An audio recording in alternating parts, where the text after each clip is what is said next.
because it's already going to be 5 o'clock. The session that I actually, and the kind of materials or slides that I prepared should actually go back with close to 40-45 minutes. But I'll just quickly wrap up.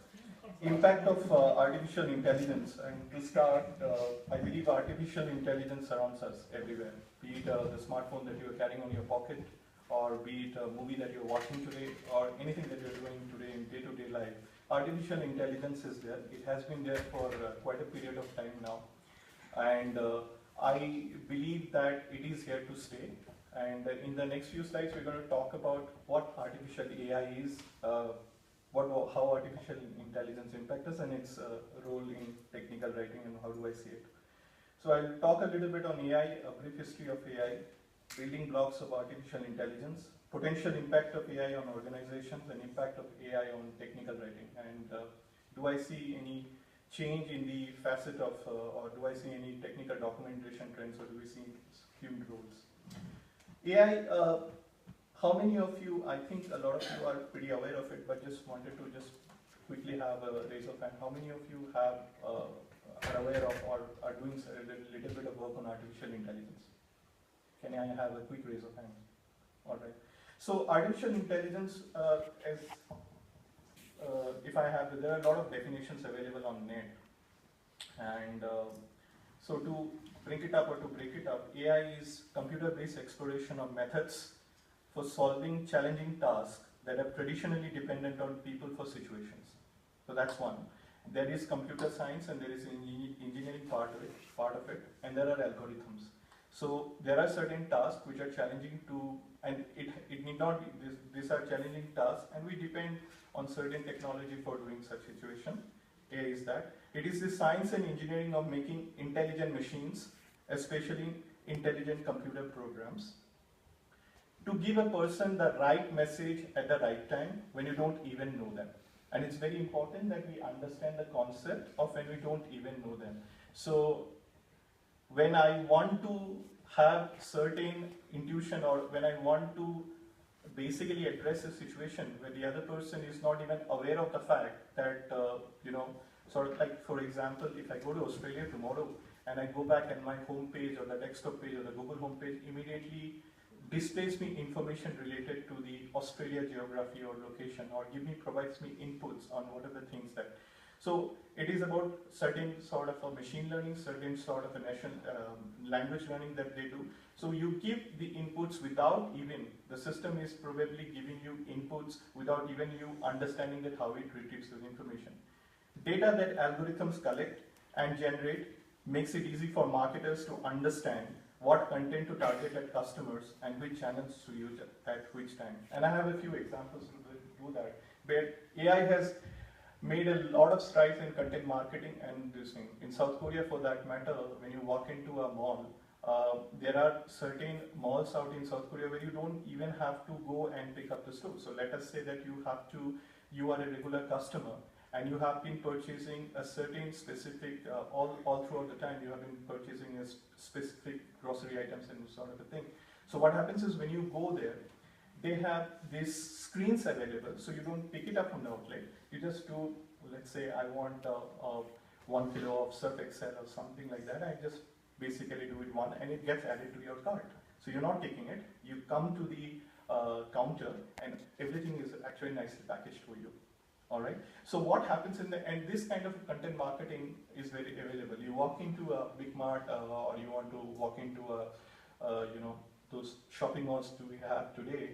You will notice that the first time when you enter this thing, and you will notice. I mean, that's not too much of a technology dependent, but they will try to capture your thing with this free thing. So you will see sort of a thing, this thing which you can actually purchase it right away. And when you go to the counter, you will see a chewing gum or some sort of a thing which you can quickly put it in the pocket. And then there are other types of algorithm that has been written. So today, if I decide to fly from Bangalore to Delhi, tomorrow probably, and I'm making some sort of a search, then the machine learns in such a way that there are some forecasts available, or there are certain intuitive data that you get. So next time when you open your Gmail box or any of your email box, you will see that fly Bangalore to Delhi at point of a time. So I was always interested to know how this predictive data comes across. And that's also a lot of AI data that are captured. So a little bit of the AI history that I collected from NET.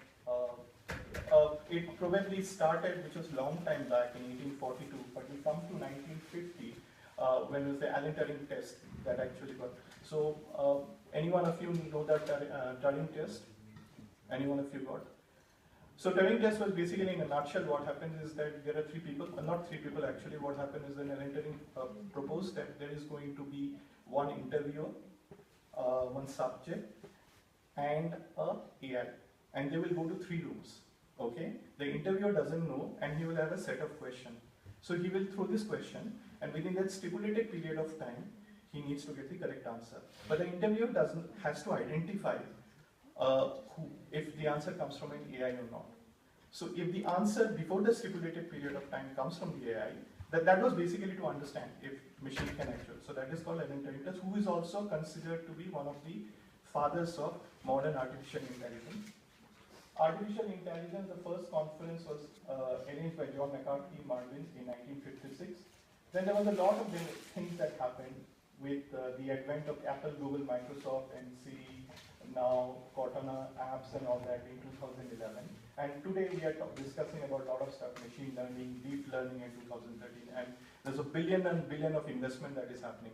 I have an alert on my phone with certain keywords that actually happen, and I get a lot of input on artificial intelligence and all that. Just the other day, Human Factors International, I think Abla Lahiri, she spoke to Forbes or something, and she was within how AI will impact on the user experience part.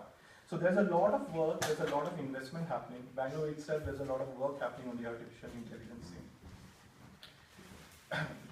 The challenges, we talk about artificial intelligence challenges to start off with. The relinquishing of our freedom to choose and certain of our controls to machine. If you have Netflix, when I go to the US and all that, it decides which are the recommended movies for you. You basically open up and you see Wonder Years, then they will actually prompt up certain more videos and all that. So you give your choice power to the machines to do that. So to consider, to think about it from a perspective, you are no longer deciding a certain thing. Let's face the fact, people may have a lot of time earlier. Today people are in a hurry, so they want to just quickly have a grab and leave. And someone, if they actually, for example, there is a food app called Fresh Menu. And when Fresh Menu came to Bangalore, I mean, initially I think it is in Bangalore, Mumbai or NCR for that matter. So they did a survey for Manyata Tech employees, and they sent out an email alert to them, and they had 3 or 4 questions for them. They basically asked, what time you having lunch? Average that you spend on your lunch, what kind of food you like, and they collected the data, and based on the kind of a data they collected and the kind of food, every day or some sort of a thing, they ping you, sort of like a ping you at 12 o'clock and say, hey, we have got this thing for you, or cricket match, this sort of a data for you. So the choices are made for you, and sometimes I for an employee or I for a businessman, some point of a time it helps me. I don't want to make a decision, somebody has already decided it for me. I just go and select. It's just like mom preparing food, we just eat and go. A divorce from the natural world in favor of virtual world. So there is an attempt, or there is definitely there's an obsession for us to actually, and a lot of people actually, for example, those of you who have watched a movie called HER,